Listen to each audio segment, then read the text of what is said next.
নমস্কার বন্ধুরা, আবার নতুন ভিডিও নিয়ে চলে আসলাম আপনাদের সামনে। তো আগের ভিডিওতে আপনাদের দেখিয়েছি যে আমরা তো জম্মু থেকে শ্রীনগর যাব বন্দে ভারতে। ট্রেনে বসে চারিদিকের দারুণ পরিবেশ আর দারুণ বললো প্রাকৃতিক সৌন্দর্য দেখতে দেখতে আমরা তো চলেছি। আর সত্যি দারুণ লাগছে, ট্রেনে উঠে মনে হচ্ছে আরও ফ্রেশ চাঙ্গা হয়ে গেছি চারিপাশে পরিবেশ দেখে। তো এর মধ্যেই আমাদের দুপুরের যে খাবার, সেই খাবার চলে এসছে। তো চলো তোমাদেরকে দেখাই যে কি কি খাবার পেলাম বন্ধে ফুলি খাবো তো। রাইস, রাজমা,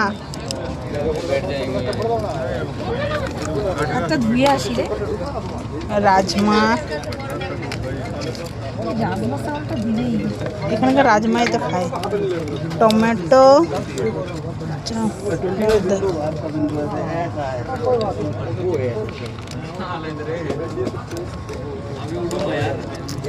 দাম আলু,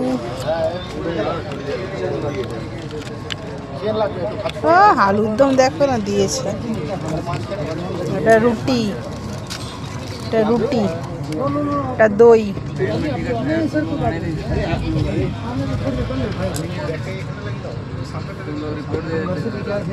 খাবারগুলো কিন্তু খুব সুন্দর দিয়েছে। আর এখানে সব কিছুই ভেজ। আমরা ভেবেছিলাম হয়তো নন ভেজও আছে, তা আমাদের যেহেতু ভেজের টিকিট কাটা ছিল, তা আমরা বলেছিলাম ভেজ। তো বলছে এখানে পুরো গাড়িতেই সবাইকেই ভেজ, এখানে নন ভেজ পাওয়া যায় না। তো যাই হোক, ভালোই লাগলো। আর খাবারটা তো দেখলে, খাবারটা দেখতেও যতটা ভালো, খাবারটা খেতেও কিন্তু ততটাই ভালো। একদম ফ্রেশ, দারুণ খাবার, কোনো রকম কোনো প্রবলেম নেই। সত্যি ট্রেনে আমরা যখন আসি প্যান্ট্রিকারে যে খাবারগুলো দাম যেভাবে নিয়ে নেয়, খাবারে কিন্তু একটু টেস্ট থাকে না, ভালো লাগে না। কিন্তু বন্দে ভারতের খাবারগুলো কিন্তু দারুণ ছিল। তা আমাদের খাওয়া দাওয়া শেষ হতে না হতে এবার ট্রেনটা ঢুকে পড়েছে বৈষ্ণোদেবী, কাটরা যে জংশন সেখানে। তো এখানে প্রচুর লোক অপেক্ষা করছে, এখান থেকে প্রচুর লোক উঠবে। তোমরা দেখলে ট্রেনটা অনেকটাই ফাঁকা আছে, কিন্তু কাটরাতে যখনই ট্রেনটা ঢুকছে দেখতে পাচ্ছি এখানে কিন্তু প্রচুর লোক দাঁড়িয়ে আছে। তার মানে অনেক লোক কাটরা থেকে উঠবে, উঠে শ্রীনগরের দিকে যাবে। তো এই যে সব লোক দাঁড়িয়ে আছে লাগেজপত্র নিয়ে। আর আমরা তো আমাদের খাওয়া দাওয়া পুরো সেরে নিয়েছি। এখন কিন্তু খাওয়া দাওয়ার পরে একটুখানি ঘুম ঘুম পাচ্ছে। আর এখন বিকেল বাজে 5:30। ওই যে দূরে পাহাড়ের দিকে দেখতে পাচ্ছ হয়তো, ওইখানে আশেপাশে মন্দির, পুরো রাস্তাগুলো দেখা যাচ্ছিল এই পাহাড়ের ওপরে। আমি ক্যামেরা তোমাদের কতটা দেখতে পাচ্ছ জানি না, কিন্তু ওই যে পাহাড়ের ওপরে দেখা যাচ্ছে পুরো শেড শেড করে রাস্তা আছে। আর আমরা চলেছি এখন আমাদের গন্তব্যের দিকে।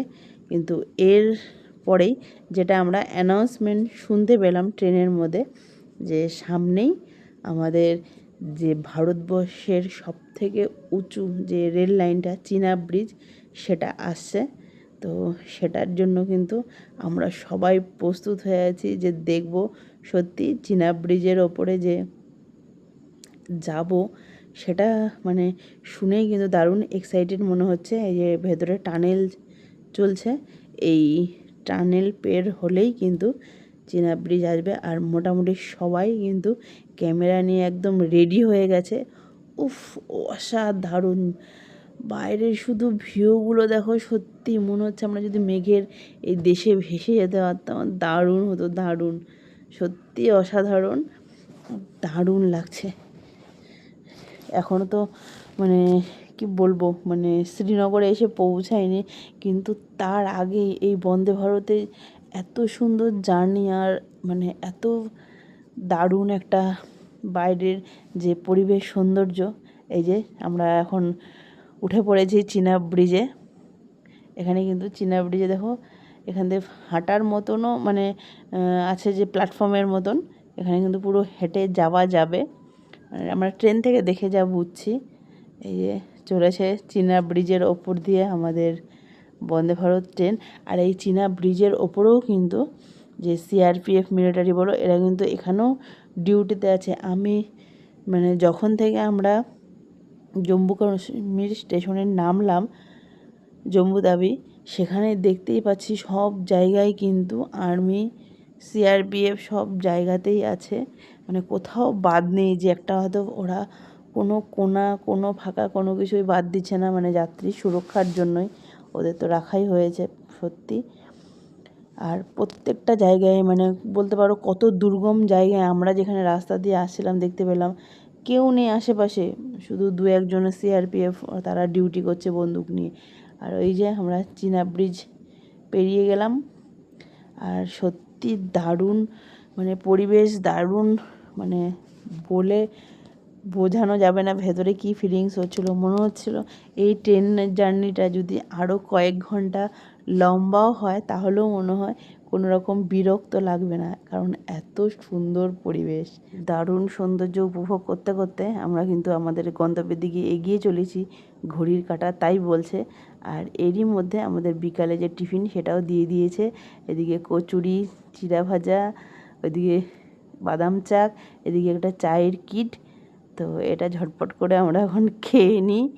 এদিকে চা খেতে খেতে আমরা আমাদের গন্তব্যে একদম পৌঁছে গেছি। আমরা এখন ঢুকে পড়লাম শ্রীনগর স্টেশনে। আর দেখতেই পাচ্ছ কত এইদিকে পুলিশ বলো, সিআরপিএফ পুরো একদম স্টেশনটাকে মানে বলতে পারো ঘিরে রেখেছে এত। আর সত্যি মানে দারুণ বলতে দারুণ লাগছে। আর এখানে তো এখন পুরো বিকেল, আমাদের ওইদিকে মানে এই দিকে পুরো তো এখন সূর্য ডুবে যায়, কিন্তু ওখানে কিন্তু এখনও সূর্য ডোবেনি, ওখানে একদম পুরো বিকেল বলতে পারো। আর একদম 6:05 আমাদের ট্রেন শ্রীনগর জংশনে পৌঁছে গেছে। আর দেখতেই পাচ্ছ কত পুলিশ, সিআরপিএফ প্রচুর দাঁড়িয়েও আছে। আর ট্রেনটা আস্তে আস্তে ঢুকছে। আর সত্যি বুকের ভেতরটা কিন্তু একদম ধুক ধুক ধুক করছে, যে না আমরা ফাইনালি আমাদের ভূস্বর্গে চলে এসেছি। এবার শুধু ট্রেন থেকে নামার অপেক্ষায়। আর ট্রেন থেকে নেমে যেতে যেতে আরও কত সৌন্দর্য দেখতে পাই তারই অপেক্ষায়। সত্যি এখানে এসে কিন্তু রাস্তায় দুদিন যে ক্লান্তিটা লেগেছিল সেটা কিন্তু পুরো মনটা ভরে গেল, মানে পুরো একদম সত্যি মানে এত সুন্দর বলে বোঝানো যাবে না। ও শ্রীনগর, এই যে ট্রেনে শ্রীনগর স্টেশন। এখন স্টেশন থেকে বেরোনোর পালা। প্রত্যেকেই ট্রেন থেকে নেমেই একদম ছুট, যে কে কত আগে মানে বেরোতে পারবে বা পৌঁছোতে পারবে। তো আমরা একটুখানি দাঁড়িয়ে যাই, কারণ প্রচণ্ডই ভিড়, বেশি তাড়াহুড়া করে লাভ নেই। আমার পিছনেও দেখতে পাচ্ছ কত লোক, লাইন দিয়ে উঠে পড়লাম। নয়তো দেখলাম কিছুক্ষণ দাঁড়িয়েছিলাম, দেখছি দাঁড়িয়ে থাকলে দাঁড়িয়েই থাকতে হবে, তো ভাবলাম না এক এক করে লাইন করে বেরিয়ে যায়। আর এখানে পুরো একদম বেশি লোক জমা হতে দিচ্ছে না, বলছে একটা লাইন করে আপনারা বেরিয়ে যান, কারণ হচ্ছে বেশি গ্যাঞ্জাম হলে মানে ওদের মানে সিকিউরিটিটা খুব সুন্দর করেছে, বলছে বেশি এক জায়গায় দাঁড়াবেন না, ওরা কিন্তু একদম লাইন করে করে বের করে দিচ্ছে। আর আমরা এরপর বাইরে যাওয়ার জন্য প্রস্তুত। সত্যি খুব সুন্দর লাগছে এসে, একদম অন্যরকম একটা ফিলিংসও যেমন আছে, একটু কিন্তু বলতে পারো ভয় ভয়ও আছে, যেহেতু জম্মু কাশ্মীর সবসময় তো একদম আমরা একটুখানি অন্যরকমই শিরোনামে থাকে। তো যাই হোক, মনে ভয় আনন্দ সব রকম কিছু নিয়েই চলতে হবে, আর সব কিছু নিয়েই চলা উচিত। একটু ভয়ও আছে, আনন্দও আছে, সব রকমই। আর এই যে শ্রীনগর স্টেশনের বাইরেটা এই রকম, একদম কিন্তু একটু অন্যরকম। আমাদের এইদিকে যেমন স্টেশনগুলো আমরা দেখে অভ্যস্ত সেরকম না, একটুখানি অন্য ধরনের।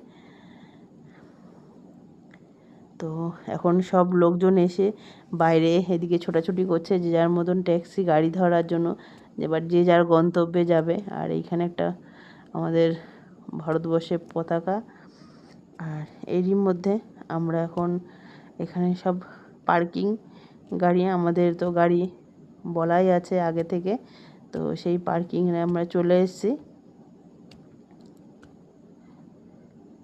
এরপর दिल्ली जाएंगे। आस्था है ना, श्रद्धा मतलब पैदल चलने से, मेहनत करने से, मतलब ज़्यादा कठिन होने से, तो उससे ज़्यादा क्या होता है कि ये बादामी बाग है। ये जो आर्मी पहाड़ दिख रहे हैं ना आपको, ये सारा बादामी बाग है, आर्मी का area, Indian army. Badami Bagh बोलते हैं इसको, बादामी बाग कंटोनमेंट एरिया, मतलब आर्मी का मेन हेड क्वार्टर। कंटोनमेंट बहुत लंबा है, रात को इसको लाइट चमकता है पूरा किनारे किनारे। बादामी बाग। আমাদের যে ড্রাইভার দাদা সে আমাদের বলতে বলতে নিয়ে যাচ্ছে যে কোথায় কী আছে, কারণ আমরা প্রথমবার যেহেতু এসেছি কিছুই চিনি না, ওই জন্য আমাদের সব দেখাচ্ছে। যাওয়ার পথে যেগুলো সব ঠিক করে রেখেছে, সুস্থ মতন আসে, সুস্থ মতন গেলেই হলো আর কিছু। আমি তো করছি না দাদা গেলেই ভালো, হ্যাঁ না দাদা গেলেই ভালো।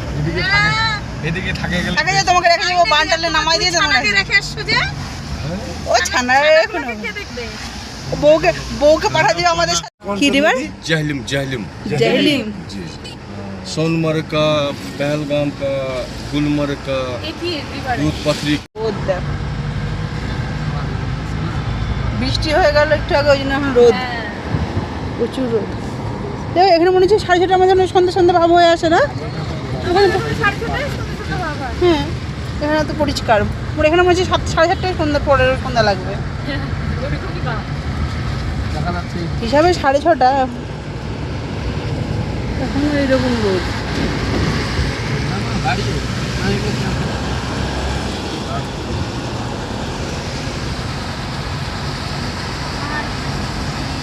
আমরা প্রত্যেকেই কিন্তু দারুণ গল্প করতে করতে আর এখানকার নদী কোথায় কী আছে সেগুলো দেখতে দেখতে আমরা যাচ্ছি।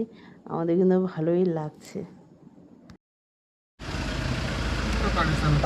वो जंग में जीता था ना कहीं। ये वही है ना बादामी बाग जो मैं बोलूँ। हाँ, ये देखो इसको भी चिप लगा है, देखो ये ও চিপ, এইগুলো চিপ, 500 साल पुराना है पेड़, 500 साल। গাছও গাছ দেখেছিস? গল্প করতে করতে আমাদের গন্তব্যে আমরা পৌঁছে গেলাম। তো বন্ধুরা, আজকে ভিডিওটা কেমন লাগলো অবশ্যই জানাবে, একটা লাইক অবশ্যই করবে। তো টাটা বন্ধুরা, আবার পরবর্তী অন্য ভিডিওতে দেখা হবে। সবাই ভালো থাকো, সুস্থ থাকো, টাটা।